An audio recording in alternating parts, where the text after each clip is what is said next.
বন্ধুরা, এখন যে বিষয়টা নিয়ে কথা বলবো তো সেটা হলো দেবদার খাদান ছবি নিয়ে। তো দেবদার খাদান ছবি নিয়ে ফাইনালি জিদ্দা কিন্তু একটা টুইট করলেন এবং সেটা তিনি তার টুইটের মাধ্যমে তিনি খাদান ছবিটাকে কতটা সাপোর্ট করছেন সেটা কিন্তু পরিষ্কার করে জানিয়ে দিলেন।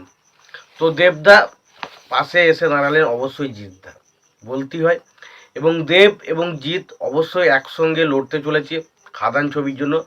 এবং জিদ্দা সত্যি তার টুইটের মাধ্যমে একটা সত্যি বড় মনের পরিচয় অবশ্যই দিলেন। এবং তিনি কি বললেন টুইটের মাধ্যমে সেটা আগে জেনে নেব। দেখুন, তিনি প্রথমে বলছেন নতুন পরিচালক সুজিত দত্ত রিনো। সুজিত দত্ত রিনো নামটা লিখেছে এবং তারপরও লিখেছে পরিচালিত হ্যাশট্যাগ দিয়ে খাদান।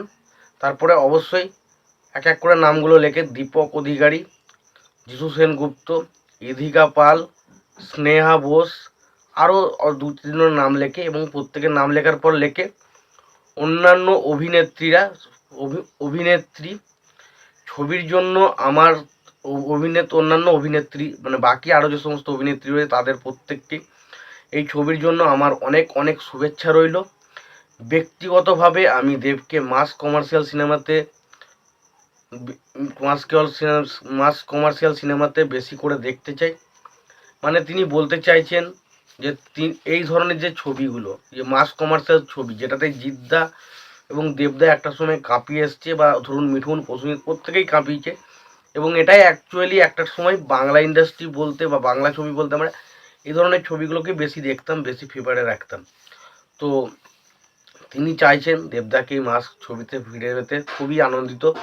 এবং তার টুইটটা দেখে পরিষ্কার যে তার কিন্তু এই ছবিটা দেখার প্রতিও প্রচণ্ড এক্সাইটেড রয়েছে।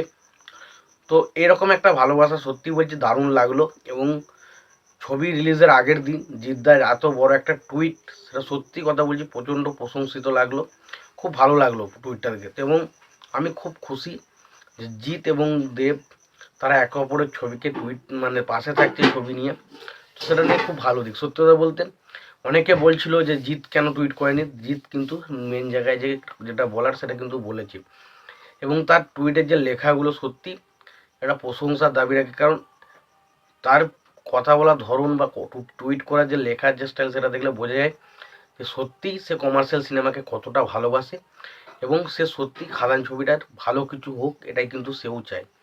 এবং খাদান ছবির যদি আমি অ্যাডভান্স বুকিং নিয়ে কথা বলি, দেখুন খাদান ছবি কিন্তু ট্রেমেন্ডিস রেসপন্স পাচ্ছে। আমি এই কিছুক্ষণ আগে খুললাম, 9টা সাড়ে 9টার সময় খুলেছি, দেখছি মানে ঘন্টায় 1.41K, মানে 1,41,041 এরম টাইপ, মানে কী বলবো 1400-1500 করে টিকিট সেল হচ্ছে। ওটা বুঝতে পারছেন একটা বাংলা ছবির ক্ষেত্রে এটা বিশাল কিছু ব্যাপার। এবং শুধুমাত্র মাল্টিপ্লেক্স কলকাতায়, বাকি অন্যান্য জায়গায় কি হচ্ছে এখন বলা খুব মুশকিল, তবে দেখা যাক, বিশাল কিছু হচ্ছে। কালকে বড় সড়ো একটা কিন্তু ওপেনিং লাগতে চলেছে, মিনিমাম কোটির ঘরে কিন্তু খেলতে চলেছে বলে আমার মনে হচ্ছে। তোমাদের কি মতামত তোমরা জানিও। তোমাদের যদি ভিডিওটি ভালো লেগে থাকে লাইক কমেন্ট শেয়ার করে দিও। চ্যানেলটা নতুন হয়ে থাকলে অবশ্যই তোমরা চ্যানেলটা সাবস্ক্রাইব করে নিয়ে পাশে বেল আইকনটা অবশ্যই প্রেস করে দিও। ভালো থেকো, সুস্থ থেকো, দেখা হচ্ছে পরের ভিডিওতে।